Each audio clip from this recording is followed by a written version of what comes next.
দেশে আসলে কি হচ্ছে? আমাদের সেই গর্বের, সম্মানের সমন্বয়করা বা সমন্বয়ক পরিচয় এখন কি হচ্ছে? আজকে সকালেই আমি একজন ঊর্ধ্বতন সরকারি কর্মকর্তার সঙ্গে কথা বলছিলাম। তিনি আমার সঙ্গে দেখা করতে এসেছিলেন। অত্যন্ত উপরের লেভেলের একজন কর্মকর্তা। জাস্ট কষ্টের কথা, দুঃখের কথা জানাতে।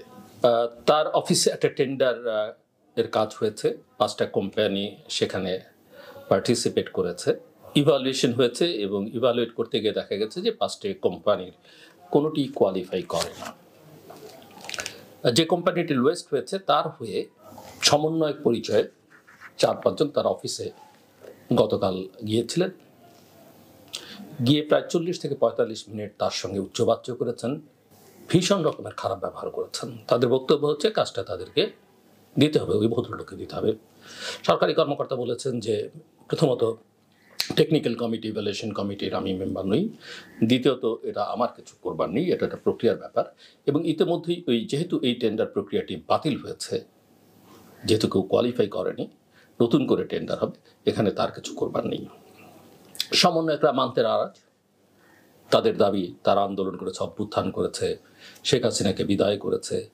কাজেই এই শেখ হাসিনার আমলে লেসপেন্সার বা শেখ হাসিনার লেসপেন্সার ওই সব কর্মকর্তাকে বলছিলেন।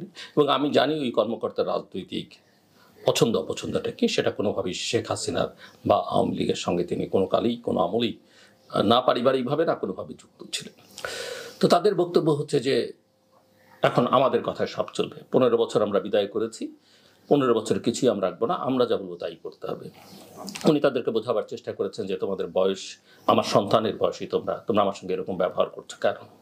তারা নারাজ, তারা তার কথা শুনতে রাজি নন, চাচ্ছে তাই রকমের ব্যবহার করেছেন।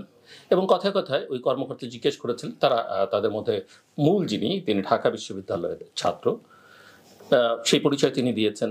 তাকে জিজ্ঞেস করা হয়েছে তার রাজনৈতিক পরিচয়, এখন তো রাজনৈতিক পরিচয় সমন্বয়ক। আগে তুমি যখন ছাত্র ছিলে বা শেখ হাসিনা আমলে তুমি কি করতে? কথায় কথায় সেই ছেলেটি বা সেই মহামান্য সমন্বয়ক বললেন যে তিনি ছাত্রলীগ করতেন। ঊর্ধ্বতন কর্মকর্তা, সরকারি কর্মকর্তা একটি সাহস নিয়েই বললেন, তাহলে সেই ছাত্রলীগের আচরণটাই তোমরা এখন অব্যাহত রেখেছ, পরিবর্তনটা কি হলো? কোনো কথা শুনতে নারাজ, তাদেরকে কাজ দিতেই হবে। এবং এরকম পরিস্থিতিতে অনেকক্ষণ বাকবিতণ্ডার পরে অন্য একজন তাদের মধ্যে বলছে এখানে কথা বলে লাভ নেই, এদেরকে অন্যভাবে শায়েস্তা করতে হবে। সেখান থেকে বেরিয়ে গিয়ে পরে তার ঘনিষ্ঠজনদের হুমকি দেওয়া হচ্ছে, তার অফিসের অন্যান্য কর্মকর্তাকে ওই সমন্বয়করা ফোন দিয়েছেন। তাদের নাম, ঠিকানা, ফোন নাম্বার এখন আমার কাছেও আছে। অন্তত যিনি যোগাযোগ করে প্রধান ব্যক্তি হিসেবে, দলনেতা হিসেবে সেখানে গিয়েছিলেন। ওই সরকারি কর্মকর্তা তার সংশ্লিষ্ট মন্ত্রণালয়ের উপদেষ্টাকে বিস্তারিত জানিয়েছেন। উপদেষ্টা তাকে বলেছেন যে তার অবস্থানটাই ঠিক আছে, ওদের কথায় সায় না দিতে। কিন্তু প্রশ্ন হচ্ছে যে হুমকি ধুমকি নিয়ে এই কর্মকর্তার যে মানসিক অবস্থা, সেখান থেকে তাকে রক্ষা করবে কে?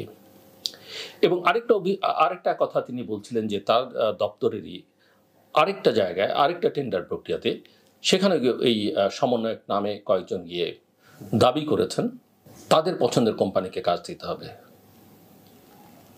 সেখানেও যেহেতু তারা কোয়ালিফাই করে না, তাদেরকে দেওয়া সম্ভব নয়, তখন সমন্বয়করা তাদেরকে চাপ দিলেন যে তাহলে এমন কাউকে কাজটা দিতে হবে বা যাকে কাজটা দেওয়া হচ্ছে তার সঙ্গে তাদেরকে ট্যাগ করে দিতে হবে। এটা একটা উদাহরণ আমি বললাম, এরকম শত সহস্র উদাহরণ এখন সারা বাংলাদেশ জুড়ে তৈরি হয়েছে। যে কোনো ব্যবসায়ীর সঙ্গে আপনি কথা বলেন, হয়তো সাহস করে প্রকাশ্যে কেউ বলবে না কি তাদের অবস্থার কোনো বদল হয়েছে কিনা। ওই যে শেখ হাসিনার কথায় তারা তাল দিতেন, তেল দিতেন, কেন দিতেন সেটা আমরা তো বুঝতাম না, দিতে পারলে ভালো হতো।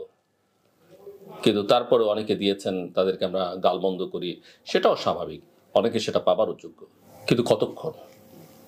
যার শত শত হাজার হাজার কোটি টাকার স্টেক আছে, তার জন্য কতক্ষণ সম্ভব? তারপরে আরেকটা বিষয় আমি একটু আলোচনায় আনতে চাই। এই যে কথায় কথায় এখন পত্রপত্রিকা আমরা দেখি নানান জনের দুর্নীতির খবর, আমরা কি একবারও খবর নিচ্ছি এই দুর্নীতির খবর কিভাবে ছাপা হচ্ছে? আপনাদের স্মরণ থাকবার কথা, 2007-8 কথা বলতে গিয়ে টেনে মুন্নী সাহার সঙ্গে আলোচনার সময় ডেইলি স্টার সম্পাদক মাহফুজ আনাম বলেছিলেন যে 2007-8 তারা বিভিন্ন গোয়েন্দা সংস্থার ফিট করা রিপোর্ট করতেন, ছাপতেন, যেটা একমাত্র বাংলাদেশে নিউজ সম্পাদক নুরুল কবির ছাপেননি। মাহফুজ আলমের কথা আমার নয়। এবং সে কথা বলে এই সরল স্বীকারোক্তি করতে গিয়েও তিনি বিপদে পড়েছেন। তার বিরুদ্ধে অনেক মামলা হয়েছে সারা দেশে, তাকে সারা দেশে ছুটোছুটি করতে হয়েছে, ভোগান্তি পোহাতে হয়েছে। এখনো সেই অবস্থা আছে। এই যে বিভিন্ন সংস্থা, দুর্নীতি দমন কমিশন, জাতীয় রাজস্ব বোর্ড, বাংলাদেশ ব্যাংক, বিভিন্ন গোয়েন্দা সংস্থা, আইন শৃঙ্খলা রক্ষাকারী বাহিনী, যা খুশি তা একটা রিপোর্ট দিয়ে দিয়েছে। হ্যাঁ, তদন্তের প্রক্রিয়ার মধ্যে বা যখন যে পর্যায়ে তদন্ত আছে সেখানে হয়তো সেটা মনে হচ্ছে যে তিনি দোষী, কিন্তু একজনকে আদালতে চূড়ান্তভাবে প্রমাণ করবার আগে কতটা দোষী বলা যায় এবং সেটার মিডিয়া ট্রায়াল করা যায় কিনা সেটা খতিয়ে দেখা দরকার। দ্বিতীয়ত, কিছু কিছু সাংবাদিক বিভিন্ন পত্রপত্রিকা, টেলিভিশনে এই কাজগুলো করছেন অর্থের বিনিময়ে। অনেকে আমাকে বলেছেন, নাম ধরে ধরে বলেছেন। আমি সেটা বলতে চাই না, আমার সেটা বলা দরকারও নেই এবং সেটা আমি বলতে বাধ্য নেই, কিন্তু করিডোরে এই আওয়াজ আছে, এই আলোচনা আছে এবং যে কেউ শুনতে চাইলে, জানতে চাইলে এগুলো বের করা তাদের জন্য খুব কষ্টসাধ্য না। আমি আশা করব আমাদের আইন শৃঙ্খলা রক্ষাকারী বাহিনী, আমাদের গোয়েন্দা সংস্থাগুলো এই বিষয়ে যথাযথ তদন্ত করবেন এবং তারা তাদের দায়িত্বটা পালন করবেন। এবং সরকারে উপদেষ্টা মণ্ডলীতে যারা আছেন, বিশেষ করে সমন্বয়কদের মূল নেতৃত্বে যারা আছেন, তাদেরও কাউকে নিয়ে কথা আছে, কিন্তু তারপর আমি বলবো তারা এই বিষয়ে সজাগ এবং সতর্ক হবেন, কেননা তারা রাজনীতি করতে চাইছেন। এবং আমি আরও বিশেষ করে অন্যান্য উপদেষ্টা, বিশেষ করে সিনিয়র উপদেষ্টা এবং আরও বিশেষ করে বলে প্রধান উপদেষ্টাকে এই বিষয়ে সজাগ, সতর্ক এবং ব্যবস্থারিত অনুরোধ করব। এবং এটা না হলে এর দায় তাকে এবং তাদের সবাইকে নিতে হবে। নাগরিক জীবনে কোনো স্বস্তি নেই, কোনো মানুষ স্বস্তিতে নেই, শান্তিতে নেই। কেবলমাত্র যারা এইসব চাঁদাবাজি, এইসব দুর্বৃত্ত পরায়ণতার সঙ্গে যুক্ত তারা ছাড়া। দেশের ছিনতাই, রাহাজানি, ডাকাতি বাড়তে শুরু করেছে। দ্রব্যমূল্যের ঊর্ধ্বগতি, মূল্যস্ফীতি মানুষের জীবনকে অতিষ্ঠ করে তুলেছে। এবং আন্তর্জাতিক মুদ্রা তহবিল, IMF, ওয়ার্ল্ড ব্যাংক নিঃসন্দেহে তাদের সহযোগিতা আমাদের অনেক কাজে দিয়েছে এবং তাদের সহযোগিতা আমাদের দরকারও। কিন্তু কোন পরিস্থিতিতে কোন সহযোগিতা আমি নিব, কোন প্রেসক্রিপশন আমি মানব, সেটা কিন্তু আমাকে, আমার সরকারকে, আমার দায়িত্বে থাকা ব্যক্তিবর্গকে বুঝতে হবে। সো IMF-এর প্রেসক্রিপশনে নেওয়া সংকুচনমূলক মুদ্রানীতি, ব্যবসা, বিনিয়োগ এবং বেসরকারি খাতে ঋণ প্রবাহের যে নেতিবাচক প্রভাব ফেলছে, সেটা মূল্যস্ফীতি নিয়ন্ত্রণে একদমই কাজে আসেনি। এটা এখন দিবালোকের মতো সত্য। এবং ওই সংস্থাটির প্রেসক্রিপশনে রাজস্ব বাড়াতে জরুরি বেশ কিছু আরোপ করা হয়েছে, বেশ কিছু খাতে ভ্যাট আরোপ করেছে আমরা জানি। পরে অবশ্য কিছু কিছু ক্ষেত্রে সেটা বাতিলও করা হয়েছে। তাতে রাজস্ব না বাড়লেও এই যে নিত্য প্রয়োজনীয় দ্রব্যমূল্যের যে ঊর্ধ্বগতি, সেটা নাবিশ্বাস জনগণের উপর আরও চেপে বসছে।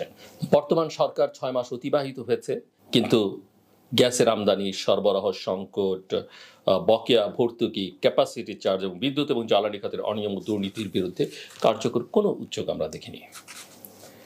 এখন সারা দেশে গ্রেপ্তার করা হচ্ছে ছোট ছোট ছোট চুনোপুটি রাঘব বলদের খবর নেই।